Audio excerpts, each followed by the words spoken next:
Today, we're clearing up one of the most common questions people have when getting started in the stock market. What's the difference between investing and trading? While both investing and trading involve buying assets like stocks, they are very different in purpose, strategy, and mindset. Let's start with the biggest difference. Time horizon. Investing is long-term. Think years or even decades. Trading is short-term.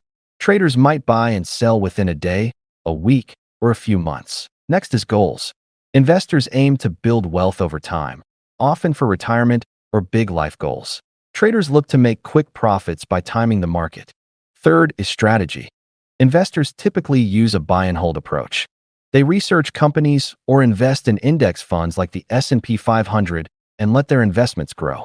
Traders use tools like charts, indicators, and market trends to try and predict short-term price movements.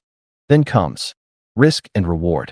Investing has lower risk when done with diversification and a long-term view.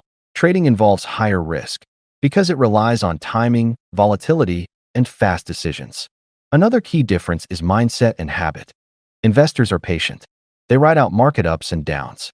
Traders need to be quick, disciplined, and okay with higher stress and faster losses. Frequency of trades difference. Investors might make a few trades a year. Traders can make dozens of trades a week, especially day traders. Which one is for you? So which one should you choose? If you're looking to grow your money steadily with less stress, investing is probably the better route, especially in index funds or dividend stocks. If you love charts, patterns, and can handle risk and fast decisions, trading might be your style. But remember, most beginners do best starting with investing, learning the basics, and building good financial habits. So now you know the difference between investing and trading. Let me know in the comments. Are you more of an investor or a trader? Until next time, happy investing or trading.